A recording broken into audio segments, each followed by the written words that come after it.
If you're thinking about back surgery, I want you to stop. Come in and talk to us. Bring your x-rays, your MRIs. I want to hear what they think is wrong. And I can show you numerous people with the same kind of bad disc diagnosis, you need my surgery immediately, who've gotten better here. We adjust them, we decompress them, we change their diet, get them off of inflammatory foods, we increase their water intake, which is very important because your discs are 80% water, and if you don't drink enough, the disc will actually dehydrate just from the lack of water. So then we'll be able to tell you if we can help you. And also, if you've had failed back surgery, don't be afraid. We can still help you. We've helped hundreds, if not thousands of people who have had failed back surgery. Since the experts say 50% of back surgeries fail, what are you going to do? Have multiple surgeries, live your life on opioids and be disabled and despair? This is one of the reasons why this opioid epidemic is so bad, because most opioids are taken for back pain. And they don't help. Most people don't realize opioids, according to a VA study, proved to be no more effective as pain management as a Motrin. It's just that the active ingredient of an opioid, like Oxycontin or hydrocodone, is medicinal heroin. So these people are getting these buzzes, and that's what's addictive. But eventually they get used to it, they develop a tolerance, so they're not even effective. So what do? They take more and more. Please, before you go to the shots, epidural steroid injections, or the back surgery, risky back surgeries that are very expensive, come in, talk to us. We'll give you more information about how we can help you, because the more you understand about how your spine works, the better results you're going to get in our office, because we work with you. We don't drug you, we don't cut you, and send you to rehab for a life of misery. We're going to actually help you learn how to control the pain and then how to stabilize your spine. And that's the key. You've got to stabilize your spine. Just like you go to a dentist with a sore tooth, then you're going to learn how to manage it for the rest of your life. We teach the same things here. So I encourage you, if you're contemplating back surgery, if you had one, come in and see me. We're in the book, phone the number on the website. Otherwise, I'll see you next time.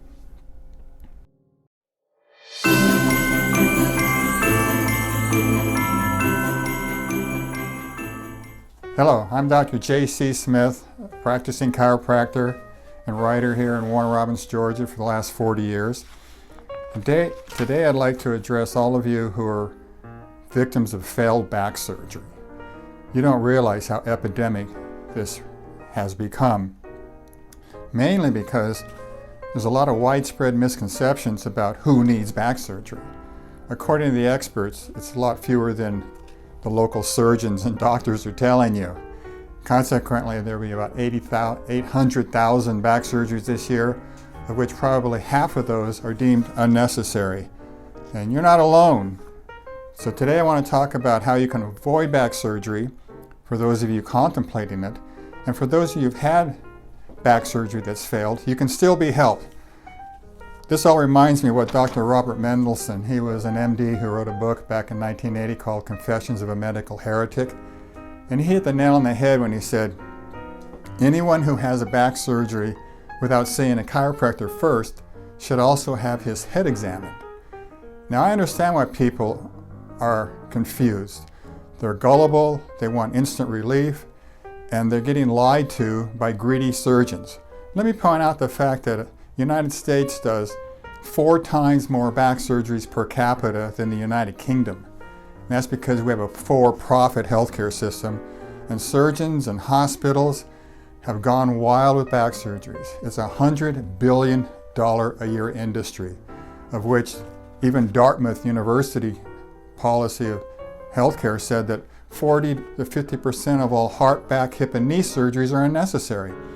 But the doctors aren't going to tell you that. Not only are they not going to tell you the truth about the abundance of unnecessary surgeries, they're not going to tell you the science behind that either. And that's what's most amazing, is that back in 1994, the U.S. Public Health Service established this Agency for Healthcare Policy and Research, and they studied various medical disciplines to determine best practices, because they too know there's too many drug shots and surgeries in American healthcare. which is why we have a drug epidemic, a wake of disability from unnecessary surgeries. But the 14th guideline that I have here is understanding acute low back pain problems in adults. And this came out in 1994, and it rattled the medical world. And let me tell you why. This was a 2-year study by 30 spine experts of all disciplines, and they scoured the Library of Congress. Over 10,000 articles were researched, and they came to some startling and simple conclusions. First of all, in terms of proven treatments, they had 3 things. 1, they want you to take over-the-counter pills instead of narcotic prescription pain pills, and we've seen what that has led to, this epidemic of opioids. They suggest, secondly, ice or heat packs. We recommend ice. And the third thing they recommended was spinal manipulation. And that's what just shocked the medical world. And they did a lot of dirty tricks to get this agency's funding reduced so this report wouldn't actually ever come out. But nonetheless, they also made other recommendations about other treatments. It says a number of other treatments are sometimes used for low back symptoms. While these treatments may give relief for a short time, none have been found to speed recovery or keep acute back problems from returning. These may also be expensive. Such treatments include TENS units, biofeedback, acupuncture, injections into the back, and ultrasound, which are all typically done in pain management offices. But what they said that really irritated the surgeons most of all was here on page 12. It says about surgery. It says, even having a lot of back pain does not by itself mean you need surgery. Surgery has been found to be helpful in only 1 in 100 cases of low back problems. In some people, surgery can even cause more problems. This is especially true if your only symptom is back pain. People with certain nerve problems or conditions such as fractures or dislocations have the best chance of being helped by surgery. In most cases, however, decisions about surgery do not have to be made right away. Most back surgery can wait for several weeks without making the condition worse. If your health provider recommends surgery, and they always do, be sure to ask about the reason for the surgery and about the risks and benefits you might expect. You may also want to get a second opinion, and I might add, from a chiropractor. That not only is wise advice, but unfortunately, they don't follow it. Like I said, there's more back surgeries now, there's more shots, injections, there's more drugs now than ever. Basically, that information all fell on deaf ears. Here's another interesting study. The North America Spine Society is like the Bible of the spine surgeon's world. And they came out with this evidence-based clinical guideline for multidisciplinary spine care for diagnosis and treatment of lumbar disc herniation and radiculopathy, which leg pain, that's what we call sciatica. And again, they came to some startling conclusions that I'd like to read to you to show you that the scam of back surgery is not just my personal or professional opinion. This is shared by leading ethical researchers and guidelines in America now. They're just not being followed. What I've learned, doctors don't follow guidelines, they follow the money. The authors concluded that of patients with sciatica that failed 3 months of medical management, drug shots and all, 60% will benefit from spinal manipulation to the same degree as if they undergo surgical intervention. So would you rather have chiropractic adjustments or surgery to get the same result? Although this study is a randomized controlled trial, it provides case series therapeutic evidence that spinal manipulation is beneficial in treating patients with lumbar disc herniation and radiculopathy. And again, their own people are now suggesting see a chiropractor first, but what we're finding is that doctors don't. Especially in Middle Georgia here, they're just not following guidelines. Plus they're not following a law called informed consent. I do this with every single patient I have in here, which is a law, a federal law and a state law that says basically when you go to any practitioner for any problem, after his exams and before treatment begins, they're supposed to tell you a couple things. First, what they think is wrong, the procedures they're going to use, the benefits, the risks, the costs, and the big thing they're not telling people, the second thing, is practical alternatives, as the law says. which for back problems, that's primarily chiropractic care. I can count on one hand the number of patients out of over 13,000 I've cared for who've been told, you might see a chiropractor. They just don't. And then when people ask, and there are some brave souls that say, well, before I have your surgery, doc, should I see a chiropractor? Then they get bombarded with what I call the voodoo diagnosis. That's where they scare people. Well, don't come crawling back to me if you're stupid enough to go to a chiropractor and you're paralyzed, or you get a stroke, or it breaks your neck. And this is so ridiculous, as I'll show you in a second, but people don't know that they're basically being lied to and they're being scared into these unnecessary surgeries. But here's right here, this brochure, and you're welcome to come by my office and get these for yourself. Rates of adverse effects from spinal medical care and chiropractic care. This isn't, we'll put this on the screen because we've got an image of it.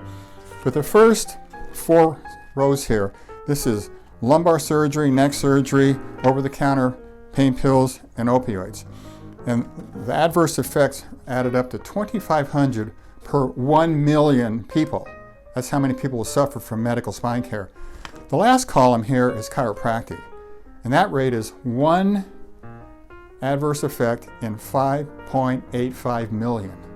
So my point is, who's hurting who? But when these doctors are scaring people, they don't mention this truth. They literally are lying to people and scaring them into these back surgeries. And of course, when that surgery doesn't work, what do they tell people? I've heard this thousands of times because I take care of a lot of people who fail back surgery. When the first one doesn't work, instead of saying, well, I guess I misdiagnosed you and mistreated you, no, which is the truth, they say, it didn't take, let's do another, quote unquote. If I had a nickel for every time I've heard that, I'd be a very wealthy man. But what's interesting is most people think when you have back pain or sciatica that it's a bad disc problem. You all have heard that hundreds of times. What's interesting though is the research again doesn't support that. For example, the Mayo Clinic, you've all heard of the Mayo Clinic, they did what's called a systematic review of 33 studies that actually began in 1990 by Dr. Scott Bowden. He now runs the Spine Center at Emory University. And he did the first study with MRIs with patients. These groups, none had pain. This 2 groups of people who had healthy discs and people with bad disc, yet they didn't have any pain. And he said, well, if back pain is caused by bad disc, why do some people have bad disc but they have no back pain? That's a causative agent. That's what they tell everybody. So anyway, after his study shook the medical world, 33 other studies have come out. Again, we have this image in this brochure. This is the chart that the Mayo Clinic did this is in 2014. And as you'll see, the image we'll put on the screen, these are asymptomatic patients. It means they have no pain. But they found that by the time you're 50 years old, there's an 80% chance you'll have a degenerative disc in your spine, but you have no pain. By the time you're 70, there's a 93% chance you'll have a bad disc of some sort. There's different types. But again, these people had no pain. So they started thinking, if the bad disc isn't causing the back pain or the leg pain, what does? Well, that's where chiropractic enters the picture. In other words, you don't slip disc, you first slip joints. It's pure mechanics of the spine. Here's a little illustration of a herniated disc. And that's the first phase there. When you first misalign your spine, the joints are the main problem. Most people don't realize you even have joints in the spine. All they hear about is pulled muscles or slipped disc. So you take muscle relaxers, pain pills, or have disc surgery. Well, if I were to send that in to an insurance company, pulled muscle, slipped disc, after they stopped laughing, they would send that back saying, we don't accept that as a diagnosis anymore. But that's part of the public lore, this idea that if you got a bad back, you've got a bad disc. I hear that every day when patients walk in here. We have to ask, why does a disc do anything? It's not a muscle, it doesn't move, it's just a shock absorber between 2 bones, a weight-bearing column of 24 vertebrae sitting on top of 3 pelvic bones, as you can see here. And here's an illustration of a herniated disc. So I said, well, why would it suddenly swell up? Well, it does when the mechanics are so altered. Just like if you twisted your knee playing basketball, you can't bear weight on it anymore. and then everything in the joint, sprained ankle, sprained knee, will swell. And if that goes uncorrected, by realigning it, that increased overloading of the joint will first cause it to swell, irritating the nerve, and then down your leg goes the nerve, whether it's into your buttocks or all the way down to your leg. All of those is nerve pressure from the low back. So again, an important fact to remember is that there's 137 major joints in the spinal column. All total, when you consider the rib heads that connect through the mid-back and all these little joints you've never heard of, research shows us now there's over 360 joints in the spine. So you can imagine you've got this pillar of 24 vertebrae on top of 3 pelvic bones, interconnected by all these joints. And so if you have any trauma, whether it's falling off a bicycle when you're 5 years old, or playing football, or being a cheerleader, or let alone having car accidents, falling off horses, I mean, that's got me to a chiropractor once. It's going to jar the spine and cause misalignments. And another thing it's going to cause is compression, because your spine is a weight-bearing unit. So what I find with a lot of patients, they come to see me 20 years, 50 years after the accident. Let's say they fall off a bicycle when they're 5 years old. They'll be in what we call phase 1. Everything's swollen and the joints are misaligned. So it's like walking around a sprained ankle forever. But then if that goes uncorrected, and it will, then years later, from all that compression from prolonged sitting and prolonged standing, things start to degenerate. First the disc goes, then you start having pressure on the vertebrae, they start getting bone spurs, and of course the nerve pressure continues, and then we see people who come in here when they're 70 years old and their spines look decrepit like this. And then they'll tell me, but all I did was sneeze. Well, that was the trigger. But the real problem began probably in their childhood. We had a woman come in who had the worst looking neck I've ever seen, terrible headaches, pain down her arm, and her neck looked like that. And I said, what happened to you? She goes, I can't remember anything. Well, eventually they do. And her story was, when she was 15 years old, she went with her friends down to the old swimming hole, and instead of jumping in feet first into a foot of water, she went in head first, and she just jammed her neck. She's lucky she didn't break her neck. Anyway, we adjusted the neck and she feels better. Yet she still has all that arthritis and all that degeneration. We see this, like again, most of my patients come to see me have spinal degeneration of some sort, as the Mayo Clinic found. But we adjust those joints, restoring joint motion, as they call, the physiologists call it joint play. You didn't know your joints are supposed to play, but they are. They're supposed to move, right? That's what a joint does, as opposed to a straight bone. But when they stop moving, because they're subluxated, as we call it, they're locked up, then you start having the pain, the pressure, the compression increases, you start getting degeneration, you get more nerve interference, whether it's going down your leg or, nerves also control organs, so you might have colon problems, like up in the neck, you can have headaches or allergies, or people have pain down their arm can also have problems with breathing and heart problems. That's been well established, but that's one thing people don't realize is that, first of all, you don't slip discs, you slip joints, and that it leads to a myriad of other neurological problems in your life. This is a part of healthcare that people don't understand, is that the original chiropractor wasn't looking for the cure to back pain. It's just that proved that manipulation proved best, like the research shows. He was looking for the cause of organic problems. His first patient was a janitor in the building where he worked who had been deaf since he had a back injury on the job. He adjusted and his hearing was restored.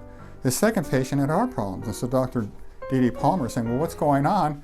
He was what you might call the first neurophysiologist, suggesting that maybe pressure on the nerves from the spine are causing malfunction. Now, we all know the brain and the nerves control all function in the body, but it was only the first chiropractors who put 2 and 2 together, saying, well, maybe the so-called pinched nerve is causing organs to change their tone. That's the basis of chiropractic, is tone, not back pain. Now, by tone, you know what I mean. If you're in shape, you have good tone. If you don't work out and you age, you lose your tone. So you go from normal tone to hypotonicity, too little tone, or on the other hand, if you can have too much tone, like hypertension. So by changing the tone of your muscles and organs, it will change your health. This has nothing to do with germs or genetics. It has to do with how well your nerve system is functioning. This is a new field they call neuroscience, Well, we chiropractors have been in this new field for 100 years now, and the original chiropractor was a genius, and he talked about this 100 years ago and more or less ignored, and now here 100 years later, now the medical world's getting interested in this. But nonetheless, it gets back to the fact that chiropractors have been dealing with this for a long time. So let me bring you to a conclusion here, is that if you're thinking about back surgery, I want you to stop. Come in and talk to us. Bring your x-rays, your MRIs. I want to hear what they think is wrong.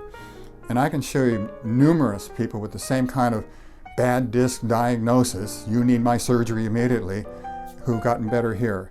We adjust them, we decompress them, we change their diet, get them off of inflammatory foods, we increase their water intake, which is very important because your discs are 80% water, and if you don't drink enough, the disc will actually dehydrate just from the lack of water.